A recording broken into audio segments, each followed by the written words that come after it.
And welcome back to Sports the NEMO Way, a sports update episode. Yeah, a lot has happened since last time we've talked to you about a current sports, um, anything really. So we decided to give you a little sports update, talk about a few things going on in the sports world, and then get back out of here and return you guys back to our Mount Rushmore episodes. But anyway, I would say largest news, and maybe even could say the most important news is the New York Knicks are NBA champions.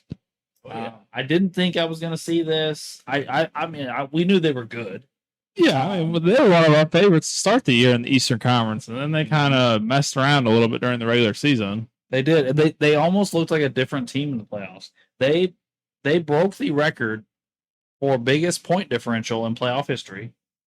They were the best offense in the playoffs this year, and they were the best defense in the playoffs this year. And that is a team with Jalen Brunson and Karl Anthony Towns on it. I told Dad this, really watching the finals and stuff. I'll give Karl Anthony Towns credit. We've dogged on him for years. He showed up. No, he didn't just show up. Now, in the finals, those first two games were awesome. Yeah. And then he kind of tailed off a little bit and was kind of more inconsistent. But who was they played in the third in the Eastern They played the Cavs. The Cavs. He was a beast in the Cavs series. Yeah, he toasted Mobley and Allen. Allen, yeah. Yeah, like, and in the Hawks series, he had like 2 games of like 10 assists where he was like just like they were putting him with the elbow and throwing the ball and he was like distributing. Yeah, I think he did the same thing in the Sixers series. He dominated the Sixers, I think. Like I'll just admit it, man. I didn't think that you would win a championship with Karl Anthony Towns your starting center. I didn't think that you would be able to do it. But at the same time, he didn't play like Karl Anthony Towns. Right. He played well. No, those first 2 games were huge in San Antonio. He made Wemby look, I'm not saying it made him look bad, but he got his own. No, I mean, like Wemby was able to do some things offensively in those games, so it wasn't like he just completely destroyed Wemby, but defensively, he made Wemby look bitch made.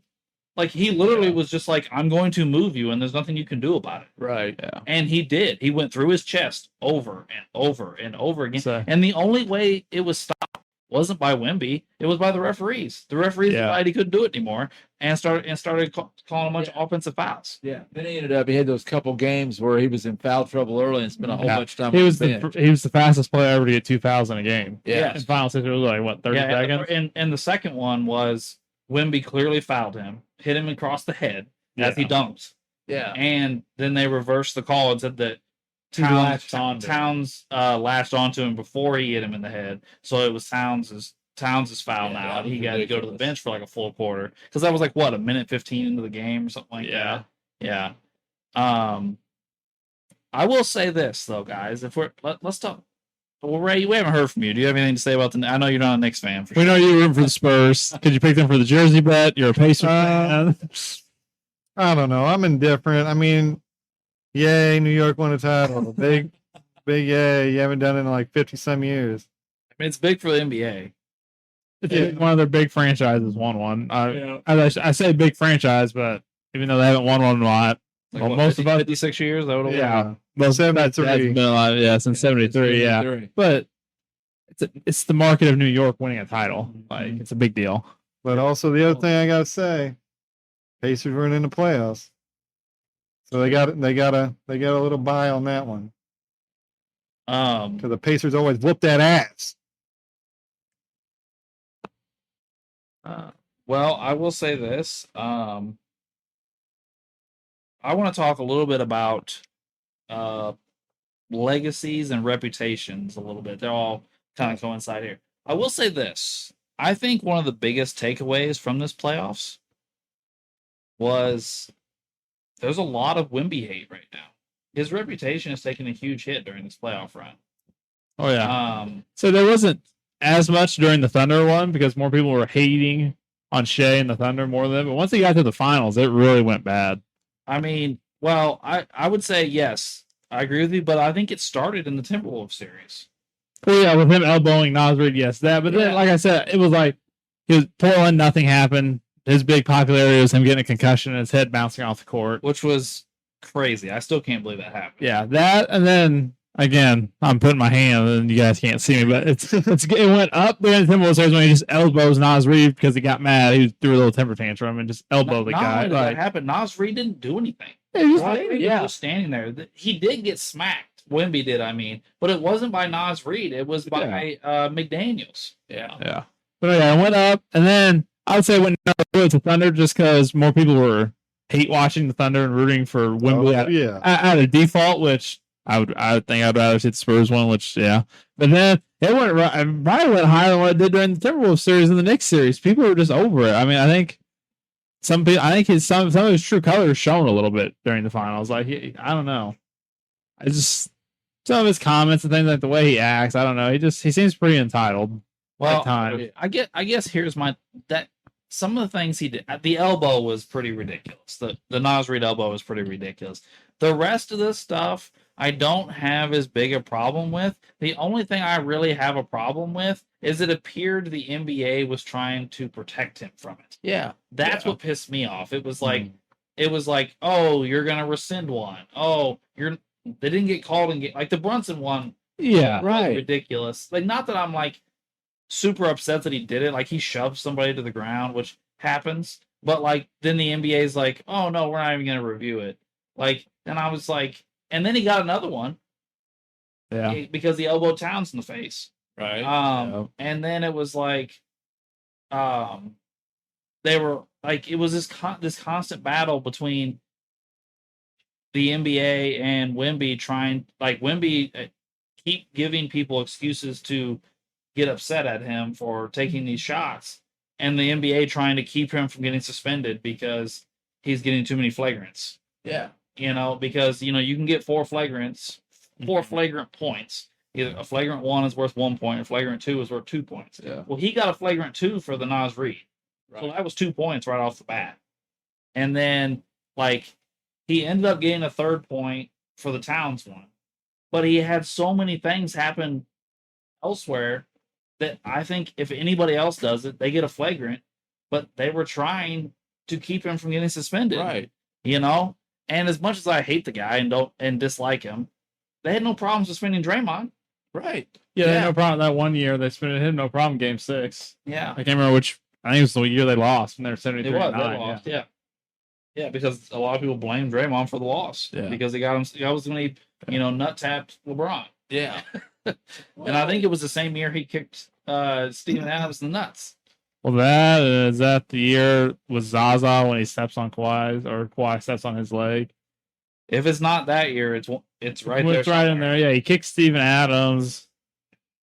I feel like something else. But see, Draymond's got a way bigger rap sheet. I mean, Draymond has a bigger rap sheet now, but was his rap sheet that huge then? I mean, Wemby's rap sheet grew rapidly over the course of this playoff. Well, and when he put his foot under Brunson at the 3, it's supposed to be an automatic flag. Yeah, it's supposed to be automatic because they called one on Brunson in game 2. Right. Yeah, and his wasn't nearly as bad. Yeah. I don't. Again, I'm not sitting here going, I hate Wemby. I'm saying overall, I think his reputation took a huge hit over this playoff run. I think the NBA was teeing him up to be the face of the league. Oh yeah, and probably win the MVP next year. Yeah, and I think that I'm not saying it's not going to happen, but I think there's a lot of people that are really pissy with him and are not liking him right now. Yeah, I mean, I'm listening to podcasts and watching TV, and he's not being brought up in a positive light right now. Yeah. And the way the one game ended, where he throws the ball off the back of his teammate, and then when New York grabs it, he then fouls the guy, and that's the game-winning point for the 29-point comeback. Then he misses the shot. Well, no, that wasn't that game. Yeah. Well, he was the game before. He also went to the line and missed 2 free throws. Yeah, he missed 2 free throws at the end of that game. Yeah, one of the games. Yeah, yeah. He did for 2 things. He did not come through well in the clutch in this series. He did not. And number 2, he looked like he was hitting a wall periodically and was just gassed and essentially like couldn't keep up with the game after that. Like he would get tired, and and again, this is the guy's third year in the league. I don't want to act like this, a 10-year vet is a finished product because he's not. Well, we just saw the whole Spurs team be inexperienced in these late games. Like they all had their moments where Castle had some disastrous. Well, that last game, Castle didn't score. He didn't score his first points till the end of the game. Yeah, he had 2 points. And Castle looked great in that OKC series. And he had some good games against the Knicks. Yeah, he did. And then what series was it? Was it the Timberwolves series? Was it the OKC series? I can't remember. Castle had back-to-back games with 10+ turnovers. Yeah, it was something bad. Yeah, it was one of those. I think it might have been Timberwolves because I didn't see him that badly in OKC. Yeah. De'Aaron Fox didn't look great. Oh, to be honest, De'Aaron Fox blew all the games. He did. He shoots the layup, just dribbling it out. Yeah. And I normally really like De'Aaron Fox, but when he took the shot instead of dribbling through, that was not a good move. Let's talk about the Spurs offseason real quick before we move on to somebody else's legacy. Keldon Johnson and Champagnie are both up for deals. Okay. And which isn't the end of the world, except for Wemby is also up for the Supermax. And you've already paid Fox. Right. Yeah. And Castle is quickly coming up on his max. Yeah, his will be here soon. Yeah. So it's like you got to start making decisions because of the second apron, but at the same time, I think the logical thing to do right now is, hey Fox, you got to go. We've got Castle and Harper, who had his coming out. Impressive player. I really like the guards. Yes. Yeah. The fact that I don't know why their coach didn't let him play more. Towards the end of games, just sat him on the bench. Yeah.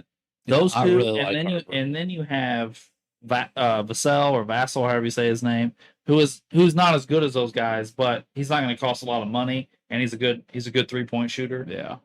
And then you have Champagnie. I don't know how much he's going to cost. Who again is a 3-and-D guy. That's who I'd keep around. I like Champagnie. Yeah, I mean, I just think trading Fox makes a ton of sense right now to get up because he's got like $200 million. Oh yeah, it's a huge contract. And I kind of like Fox, like you said. Yeah, I just think at this point it makes sense. And here's the other thing: Keldon Johnson got exposed also in these playoffs because he won Sixth Man of the Year and was really good off the bench. Yeah, he did. But essentially, Harrison Barnes was deemed unplayable during the playoffs. But they couldn't extend Keldon Johnson's minutes because he couldn't play with the starters because he's such a ball hog. And every time they tried to make him play with the starters, it didn't work. And they tried to play him longer minutes. It didn't work. And so it's like, well, he's kind of found his niche as this black hole offensive spark off the bench. I think last week we talked about the microwave, right?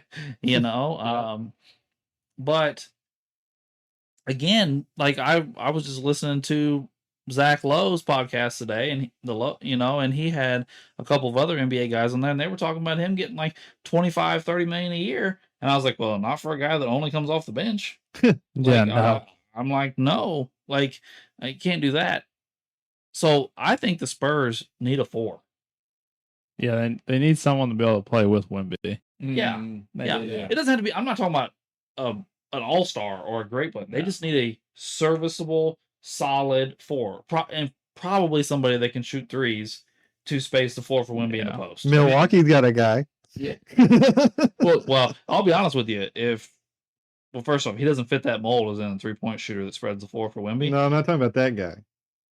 I'm talking about Miles Turner. Oh, okay. I thought you were talking about Giannis, and I was like, I'll be honest with you, I'd be scared shitless if Giannis. They got to trade 5 people to get that man down there. Yeah. What? But anyway, back to the more legacy talk here. What does this do for Brunson's legacy? A lot. Winning a title for New York almost counts as like 2 or 3 right now. Some people are talking like, I don't know, it's just crazy. Well, and he stepped up when he needed to. I mean, his first couple games, he was not very efficient or good. Not at all. But then those last 2 games, when he had 45 in a closeout game, people remember that. They'll remember you're not being efficient in your first 2 games. Yeah. Like, Well, I mean, after the first 2 games, we were talking about Karl Anthony Towns winning Finals MVP. Yeah. And then obviously Brunson came through in the latter games and is the Finals MVP.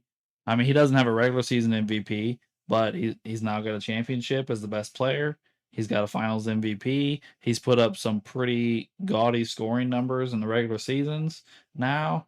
Did they win that NBA Cup earlier this year? Yeah. Did they? Yeah, they won. They beat the Spurs. Oh, yeah, Oh. that's right.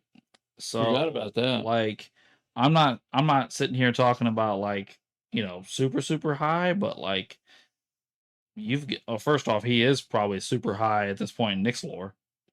Like, Yeah. Oh, yeah. I mean, he probably just passed Patrick Ewing Yeah, I think Had you're to right. have. The only people he's not ahead for is probably Willis Reed and Frazier. and Frazier. Yeah. Yeah. Yeah. I mean, Did you see the thing this week with Brunson and Stephen A? Stephen A kind of said some crap about him that he hadn't come through in the clutch or he hadn't done this or he hadn't done that.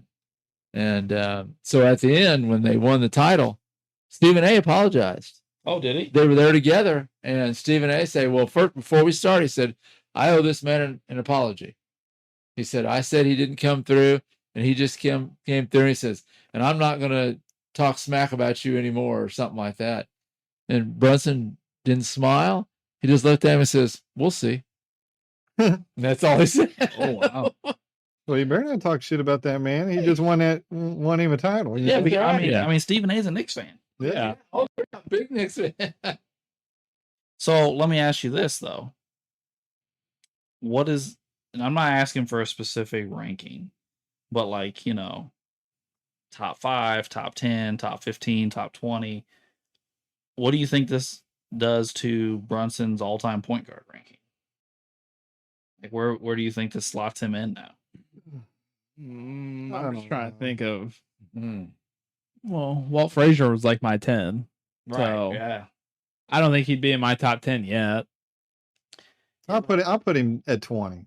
I'll give him that. I'm gonna say this. I would almost guarantee I'd put him in my top 20. He might sneak in the top 15. That's what I was saying. I was At gonna, this point, I was gonna go more. Yeah. But I'd have to look at the. Listen, I would have to look more like I said, into I'm not looking for a guaranteed ranking or number. not because top I don't 10. know. I would say guaranteed between 10 and 20, probably 15 on up. Probably, in my opinion, I would guess. Now, I mean, obviously, He's not done. he's not done. Yeah. I mean, he could go out and do nothing else. He could have a career-ending injury next year, God forbid. He could go out and win an MVP, win another championship, which would completely change all. He's definitely a guy that could win a scoring title. Yeah, he could win a scoring title. I mean, I don't necessarily see him winning an MVP, to be honest with you, because he doesn't put up any stats other than the scoring. Because even his assist numbers are not impressive at all.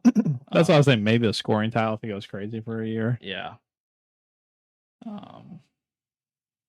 But yeah, I mean, he's definitely done some cool stuff, and even in past years when they've not won the championship, he's put up really impressive playoff numbers. Mm-hmm. He's been a playoff performer. He really has. Yeah, he has. It's impressive. And nobody else on that team really is even close to challenging him for the best player on the team. It's not like they have like a couple other guys that are like, who's really better? They have the best player, and then there's not like a guy here, but there's like 3 of them that are like here. Yeah. There's like 3 like third best. Like they have 3 like Bridges, Cat, Anunoby. The 3 of them are really solid. I'll be honest with you. Anunoby had a great playoffs too. Yeah. And he He had a couple 30-point games. Yeah. Well, I mean, in the tip-in. Yeah, he had 2 30-point games in the finals. He had the tip-in at the end of the final game. He went down and contested Harper's layup and got him to miss it right before the tip-in. Yeah, well, and he blocks Fox. And he blocked Fox. Yeah. So, I mean, he's an all-defense. I think he made the all-defense team this year. He may have. I mean, he's always been a good defender. Yeah, him and Bridges both, really. Yeah, poor Bridges. He one game he'd have 20, and then he got in foul trouble. He was another one. The one night he got in foul trouble. Yeah. He got too early, and then he never got in rhythm. No, he's got 2 titles now, right? Yeah, he was on that Raptors team. Yeah. Yeah. Josh Hart, I like Josh Hart. I've always liked him. You know who he reminds me of? Fucking John Starks. The way his facial expressions hit. Yeah. no, he's good. So he just hustles. for them, and that's what they need. They have 4 really good guys, and then Josh Hart just runs around, does whatever they need. So let me. Sorry. Do the Knicks have? Any major free agents, or is there? No, their roster pretty much. The only contracts that will expire, I think it's Robinson's, and then I think Shamit's I was is. going to say Landry Shamit's coming up because they don't sign to a 1-year deal. This year. Yeah. I think Robinson's yeah. But here that was my next follow-up question. What does this do to Cat's legacy?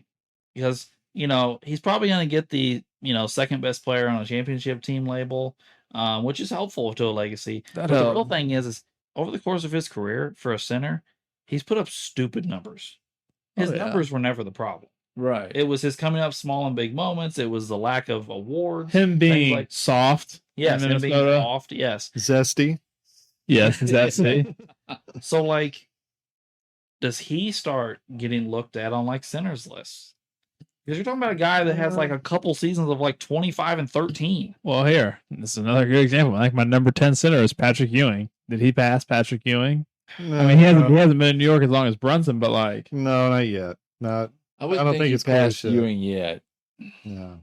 But he's like you say, he's got some crazy numbers, and he showed that he can step up. Yeah, in different ways too. Yes, he showed heart. Yeah, he did. Cat's always been a really good rebounder. He actually rebounds for a big guy. He had a couple series and a couple of games in the finals where he was a really good scorer for this team. And then he had a series early in the playoffs where he was a facilitator and was passing the ball out of the mid post. Like you said, it was diverse. Yeah. A way he was helping the team, and he stepped up his defense in the playoffs. He did. It did cost him some foul trouble periodically throughout the playoffs, but they have a really good backup center. Right. So yes, you're going to pick up fouls defending the rim, but you got to defend the rim. You can't give up high percentage looks at the rim. Yeah. No, I think the Knicks as a whole stepped up, and I think it improved all of their legacies. Yeah. And I was just looking at some draft things. The Spurs can find a center in the draft. There's several. Mm-hmm. Some really good ones, and they're drafting at 20. And I'm betting the Knicks could find a piece that's going to make them even better. The draft will be interesting to see not just the top guys where they go, but where people like the Spurs and the Knicks, what they do to help their positioning. Because we just said the Spurs need that guy to play with Wemby. They're out there. There's several big guys. They'd be great developmental prospects for them. Here's the thing is we really could be coming into a really cool season. We just talked about the Knicks and the Spurs, obviously, because they were just in the finals. But we're all forgetting a couple of things here. First off, the Thunder just made a huge playoff run without their second best player. Right, yeah. Their second best player is coming back, and they have a lottery pick. Right. They have 3 first round draft picks, and one of them's in the lottery. Yeah. Okay, so they're going to get more talent. The next one is Tyrese Halliburton is coming back. Yeah. And they were in the finals last year with Tyrese Halliburton. Now their team's going to look a little bit different. There's Zubac instead of Turner. No, which is a better grade. Better, but it's different. He doesn't shoot. He outside 5 feet. He's not a floor spacer. So they're gonna have to adjust the way they play on offense. But yes, I like Zubac a lot as a center. I told Ray the night they made the trade, I was like, "Great trade, dude! Great trade." Yeah. And I keep hearing these trades about getting Trey Murphy now too. Well, Trey Murphy is on the trading block. I keep hearing. I've heard rumors about him going to all sorts of places. He is a legit wing that can just stroke it from 3. Anybody that ends up with a guy like that is going to be massively improved. It's so important. But not only that, but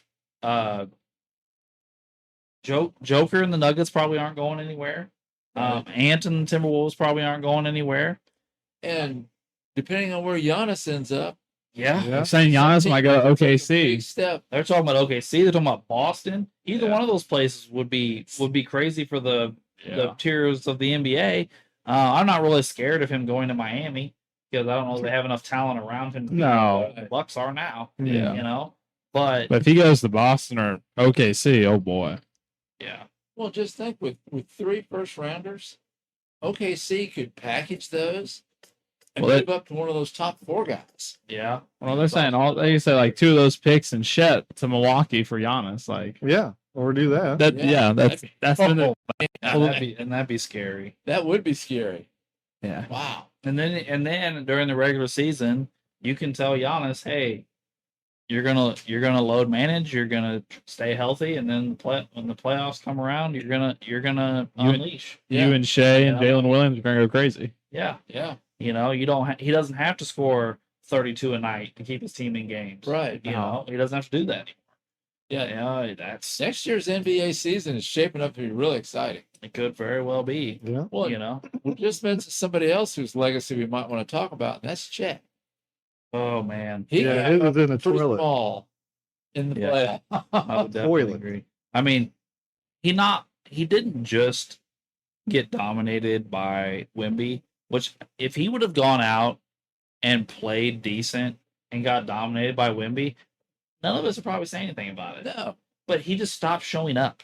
Right. And at the beginning of the year, it looked like there was going to be a little rivalry between those two. And the first couple games, they actually went at each other. They did. And so I was looking forward to the playoffs. When they played, I thought, you know what? These two are probably going to get into a fight. This is going to be pretty exciting stuff. And he just disappeared. But just disappeared. But here's the thing: Wemby didn't even guard Chet. No, they put Champagny on him, and Champagny, anytime Chet would try and put the ball on the floor, would take the ball from him. Yeah. So essentially, he just became a spot up shooter, and his 3-point shot wasn't falling in that series. And then all of a sudden, in the game 7, he scores 2 points. Yeah, they just pushed him around. Yeah, it was bad. It was really bad. Chet's like, or I should say legacy at this point. He's still so young, but reputation took a huge hit. Yeah, huge hit. To the point where trading him for Giannis or something else. Oh yeah, there you go. It's definitely 3 picks and Chet. There you go. Yeah. And now he gets to be a twin tower with Miles Turner. Gosh, the off-brand. But I saw a thing about this the other day. This isn't even someone that's in the league anymore, but their legacy's kind of gotten tarnished these last couple of years. What's Carmelo Anthony's legacy look like now? Because in Denver, Jokic is taking over. Yeah. And the Nuggets, I mean, he wore the number. Anthony wore there. And now Brunson wore a title in New York. I mean, his 2 best stops. Other people have done better things than he's done. I mean, is he going to just get remembered as like a scorer? Like this great scorer, and that's it? He's going to go down as like Alex English or Adrian Dantley. Right. That's how he's going to be big remembered. scorer. Yeah. But or the guy on the Sarah Veeb commercial. I think Melo's biggest legacy at this point is that he won 4 golds in the Olympics. Yeah, he's like the all-time leading scorer in American. That and then his national championship at Syracuse. Yeah. Other than that, though, like his NBA stuff, like he's just gonna be a good scorer. Like I mean, because he never got an MVP. Obviously, in New York, he got what? The second round once. Other than that, they didn't do much. Yeah. I mean, he's known. He'll be known. I mean, as far as just purely NBA stuff, he scored, but he scored without getting anybody else involved. No. He, for most of his career, didn't play much defense. And then when D'Antoni got to New York and him and Amari were together, which was probably his best, at least offensive running mate of his career, he refused to play the 4. Because he wanted D'Antoni wanted Amari to play the 5, him to play the 4, and then obviously them to run up and down the floor like the Suns did, and he refused.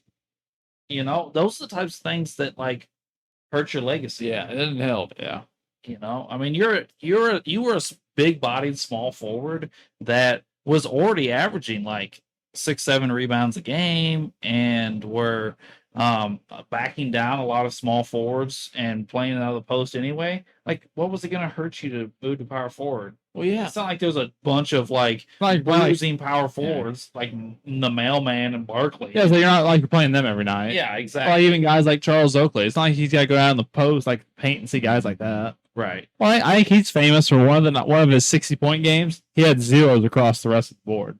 No rebounds, no blocks, no assists, no steals. All he did was just score 60. Which he scored 60, but then you do nothing else. You can't grab one rebound. Like can't get one assist. I don't know. When you're that good, you should be able to get assists. You should be able to get rebounds. Here. This is all it tells you right here. Okay. First of all, I want to say I like this. The new NBC, isn't it NBC that has the NBA now? Yeah. Their halftime show and pregame show, I like. It's got Melo, T-Mac, Vince Carter, Dirk Nowitzki, Steve Nash. Those guys are all. Maybe a couple of those guys might be on Prime. I think Dirk's on Prime. Yeah, I don't know. I may be mixing up, but anyway, he's on one of them. Yeah, he is. And he does a decent job of talking about stuff. Mm-hmm. But he was talking during the season one day about how originally he was supposed to be the third member of the Miami Big Three instead of Bosh, and which, by the way, I don't think it would have worked. No, LeBron, D Wade, and him. I think LeBron and D Wade are so overlapped so much, it's crazy. Then to throw Melo on top of it, who is not going to just like Bosh did, just be like, "Oh, I'll be the third fiddle." It would have been in that scenario. It would have been D Wade, but then you're not going to ask D Wade to do it because it's his team. Right? And he was in Miami. They love him the most, more than. But anyway, what I was going to say was he talked very openly about they were asking me to take what was a $15 million pay cut to do it, and I just refused. And I'm like, but that's over 5 years, $15 million over 5 years. When you're signing $100 and some million contract, it's not like it's not 15 a year. I'm like, and to win. So in other words, what you're saying is I cared more about money than winning. An extra $3 million a year. Yeah, to win.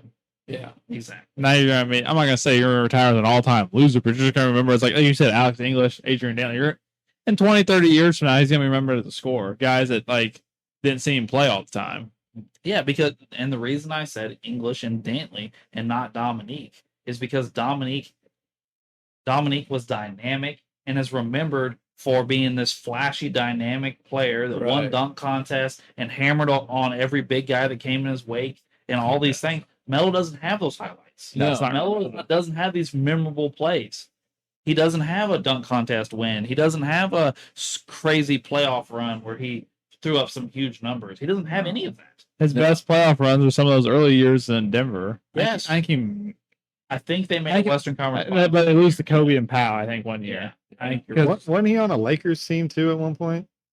He ended up with the Lakers at one point for a season. He was Portland for a season, OKC for a season. He just bounced around there at the very end of his career. Wasn't that the year in LA where it was LeBron and Dwight Howard and Westbrook, Hello. They had a whole bunch of let's get the All-Star team together. Yeah, that was. Well, anyway, we've talked about basketball quite a bit, guys. We said this was a sports update. I just wanted to run over a few baseball things. The Yankees are winning their division with Aaron Judge on the shelf. Their pitching is unbelievable right now, but Aaron Judge is obviously hurt. So the biggest surprise, I would say, is the White Sox are winning their division. Yeah. After being one of the worst teams in the history of baseball last year. And then in the West, Seattle's winning their division, not a huge surprise there. And then Atlanta is leading their division. Atlanta kind of looks like the team from a couple of years ago that just hits the cover off the ball. Milwaukee is winning the Central and the NL. And surprise, surprise, the Dodgers are winning the NL West. And welcome, Brock. Hi. In from practice. Yep. So I would say it's probably pretty safe to assume that everybody agrees that the White Sox are probably the biggest surprise of the MLB so far. Yeah. Yeah. I said that one guy has what, over 20 home runs already? Murakami or whatever. Yeah, he's hurt though. Yeah. There's actually been a decent amount of injuries here in the last couple of weeks in the MLB. And then Acuna get hurt again. And that just happened. If he did, I missed it. But I know I thought he did. Otani He left might the have. game hurt, but he's now back. Yeah, he's minor. back. Judge got hurt. Jose Yeah. Ramirez broke his hand bone. He's out. Everyone in the league's been getting injured with their hammer bone. Yeah, it's crazy. And it's so crazy to me. Like, some guys play through it, and other guys are like, well, I missed 3 months. Yeah. And you're like, well, okay. I'm Like, trying to think. I think there's more injuries, wasn't? Crap, I can't remember now. of course, like, the entire Cubs rotation is on the IL. Like, their whole pitching Yeah. staff got hurt. The Cubs are such a crazy team. They're going up and What? down. 2 10-win game streaks. Then they've had at least 1 10 losing streak. And then another 7-game losing streak. yeah. Yeah. I mean, they're just, you they're don't know what you're going to get. super up and down. Yeah. Yeah, like one- inconsistent. Yeah, it's like just in like a series. The one night they get killed by the Giants, but then the next night they kill the Giants. I'm like, what? Like, Well, they just had the guy hit for a cycle the other night. It's like, They oh, almost lost. Pico did. yeah. And well, they're beating the Rockies right now, but There's another guy. Pico Armstrong is super inconsistent. Well, Well, yeah, we talked in the preview this year about how he had that phenomenal first half, terrible second half. Well, this year it's been like month to month. He has a great month, he has a terrible month. He has a great month, he has a terrible month. Yeah. And it's like, man, like, dude, I'm not saying you got to be the great guy all season long. Nobody does that for 162 games. But man, you got to cut some of the peaks and valleys out here and stay kind of in the middle band. That's right. Yeah. But I got to at least put a plug in for the Cardinals. The young guys are playing pretty well. They're They better than what we thought. I mean, Yeah, we're at 40 wins. All right, 40 wins. Yeah. yeah. I mean, they're not. We're winning bad. series. We can't finish off sweeps, but We we're can't winning sweep series. people, but if we keep winning series, you're not going to complain about Well, that. I was talking to a big Cardinal fan at church the other day, Butch Brown. You know Butch. And he and I were talking about they're just exciting and fun to watch this year. Last year, just like, you know. Well, last year was bad. They just- These young guys are fun to watch. They've got a lot of camaraderie.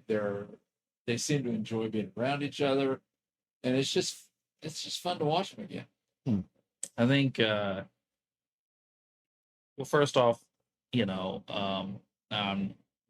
Walker is finally living up to the billing. he's already hit more home runs this year than he had like Has he got last 20 now? He's got 18. 18. He's at 18, Yeah, but He's in the National League. He's tied for second in RBIs too, or tied for first. he's something got like a that. ton of RBIs too and stuff. So like, And then you got a bunch of guys essentially that are just coming up, giving out a lot of effort and trying to win ball games. I mean, they're playing pretty good defense. yeah. I mean, Gorman has had his He got sent down to triple. I would say He's his been problem. triple The Blaze Jordan guy that got called up has been way better. Anyway.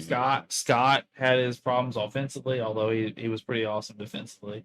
But I really like that Church kid that is That they brought up. Mhm. The minor league is finally paying off. Yeah, Our farm system is. I will been say waiting this. for since. I like Blaze Jordan. I hope he does well. Obviously, we traded He him. was a Red Sox. Yeah. But his problem he's always had power. He had a 500-foot home run at like 14 years old. Yeah. He was like one of those YouTube sensations when he was like in junior high. But his problem always has been like, hey dude, like I understand that you hit the ball really hard, but like you can't strike out 60% of the time. Right. Yeah. Like Yeah, that's why yep. he's just now making the majors because his strikeout numbers were astronomical. Yeah. You know, so like I'm wondering with him is like, hey, he's probably gonna hit for a couple weeks, and then pitchers are gonna be like, oh, I realize he can't hit this, Right. and then they'll spam that, and we'll see. But I am rooting for him because he does seem to be a quality guy. Well, Drew, do you want to mention that we also have a Stanley Cup winner? We do. So that's That was pretty. fun to watch. It was a pretty good Stanley Cup. So the Hurricanes won their second title. It's actually 20 years ago they won their first one. But the cool story is their coach now was their captain when they won their first one. Oh, So he here's a fun stat.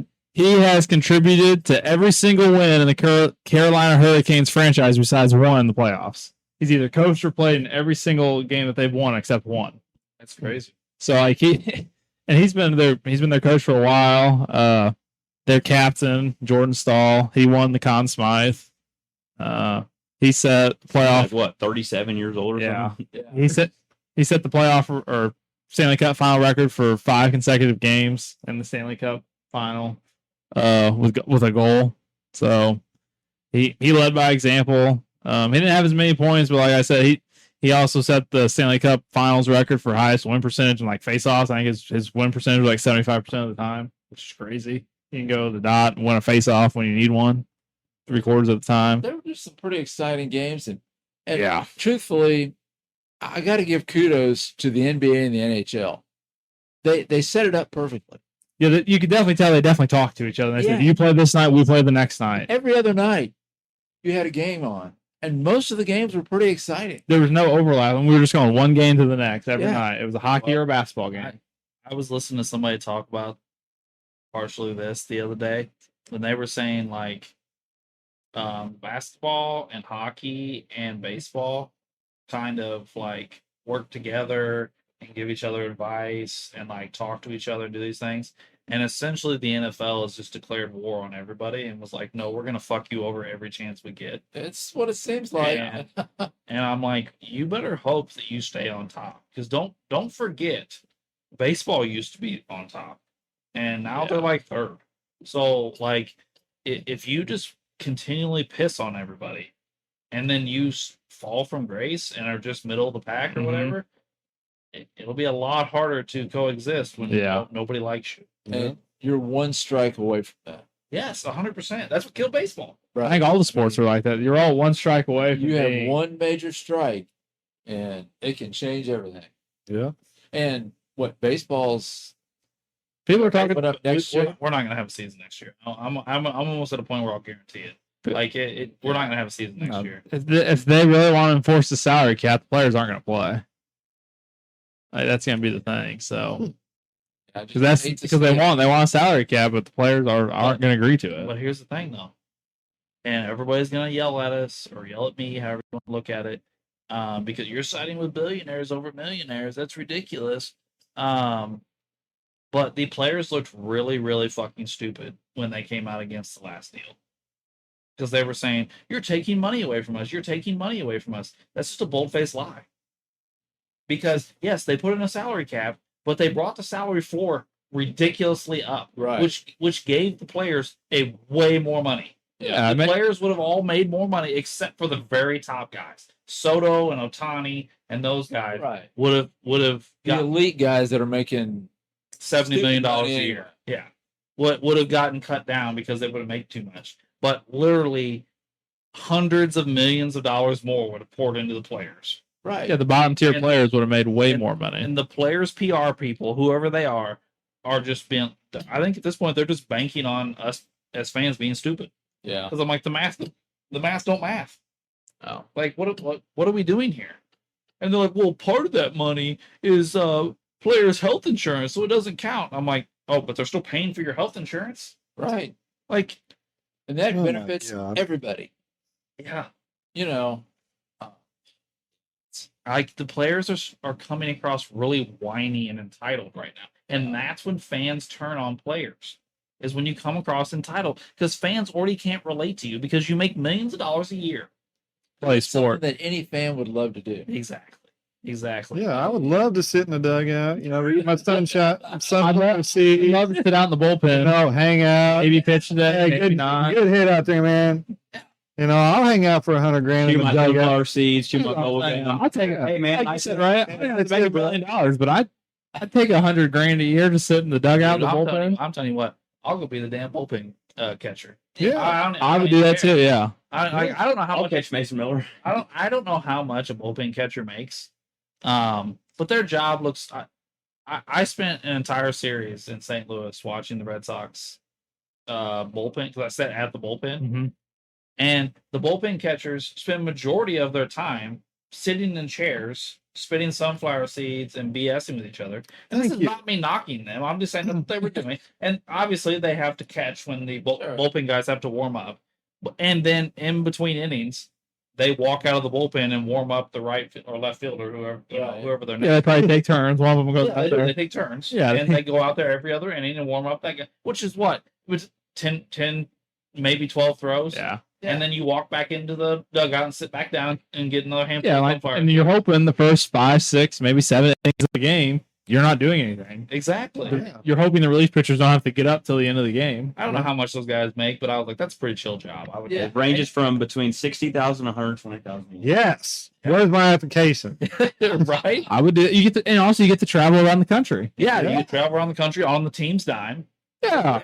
I'm sure you and your catching buddy are best friends. Like, yeah, you two are best friends. You're probably close with the catchers. Yeah. Well, the pitchers, the relief pitchers. The pitchers. Yeah, you're sitting in the dugout, the bullpen with the relief pitchers all game, every game. Yeah. And then you get to laugh at the fans call, "You're a bum, you're a bitch." Yeah. Hey, cool. Yeah, I get 100. I'm just sitting here. Yeah. No, I would totally take that. Now we're getting off topic, but I would totally take that job. I'm not mad at the bullpen catchers. No, it's not their fault. I think that's awesome. But no, I think I do think a strike is or a lockout, one of the two, whichever one decides first, is heavily coming. And I really think it could get really ugly. I mean, we have a story out of Philadelphia where literally Bryce Harper had to be restrained and pulled out of Manfred's face. Manfred to get out. Like he was cussing him out and was like nose to nose with him, screaming at him about. And this was before they made the offer. So, and here's the thing: it's like, oh, they want to put it like the players' response, like public response, was they want to put a salary cap in. And the last time they did this, it caused the longest play stoppage in MLB history. And I'm like, yes, but you play a role in that too. Yeah. Like, you're the ones refusing to play also. Right. Like, it's not just like they're like, oh, you're not allowed to play until you do this. Like, no, you guys could extend the current CBA and still play if you want to, and be like, hey, we're going to put a temporary extension in so that we can play the season, and we're going to keep working on it behind the scenes. Right. But no, you guys get in your feelings and whatever. Yeah, which again, you're third. You're not the king right now. So like, they better be careful. You run the risk of people being like, well, forget it. Because next year, it's an odd year. So there's no other the weird sporting events. Like right now the World Cup's going on. Yeah. And the next 28 would be the Olympics. It's 27. There's nothing else going on during the summertime. Exactly. So if they mess around and we have no sports all summer, people will just say forget it. They will. Yeah, people will really be pissed. They will. Because like I said, there's no extra sporting event going on. And last year's World Series was the most watched World Series in history. Like, they're finally getting ratings back. Yes. Like, you're gonna screw this momentum up. Yeah. Like, because you now have a couple things going for you. You have, first off, they have superstars.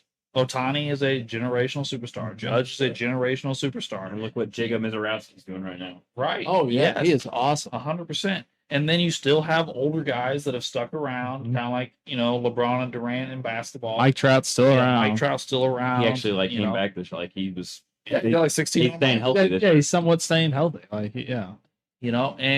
at the same time, you have a team that everybody loves to hate. They're hate watching the Dodgers right now. You're either a Dodgers fan or you're hate watching the Dodgers. Every league has their hate watch teams. Mhm. If you don't, you're not as successful because you got to have those hate. And some teams just embrace it. Two of your most successful teams right now, one's in LA and one's in New York. Yeah, Right. they've got it going on. Set up for success. Yes. So I don't know what they're doing, but it doesn't look like it's gonna be good. Well, is there anything else? I seen the WNBA's up into 50 games. Your World Cup, the U.S. men are 1-0 so far. Big game Friday night against Australia, so hoping we can at least make somewhat of a run because that's the big thing right now. They're all saying is this is kind of our golden generation of soccer. These guys, since they were little, have just been given whatever they wanted. Yeah, but like soccer and these guys have been playing together for like 8 years now. That was another thing they said before the Paraguay game. They said these guys all played in the World Cup last year together, and we never have had that in U.S. history. Normally it's different guys every 4 years. Like these guys have all played together. I actually recognize some of the guys from the last one. So it's like, so they're saying if they at least don't make, some people are even saying the quarterfinals, at least if they'll make the round of 16, that's a bust. Like we should win our group. And so we'll see.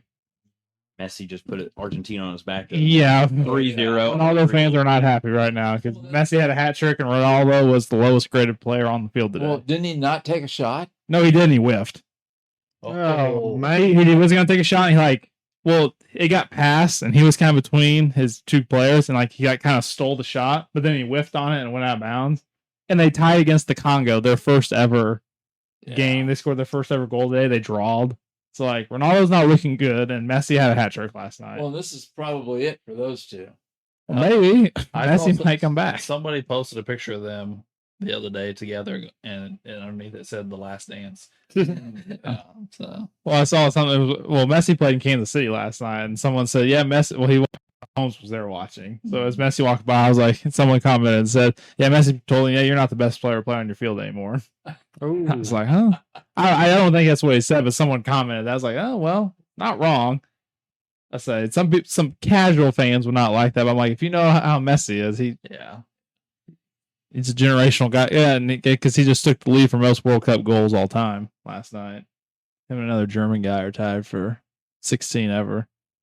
But we'll see. I hope the U.S. can make a little run. That'd be nice. I don't think there's any way we'll win it, but at least Probably quarterfinals would be perfect. U.S. would win if they had Ted Lasso coaching. Oh no. So. All right. Well, I think we can wrap this up. We appreciate you tuning in for this sports update episode.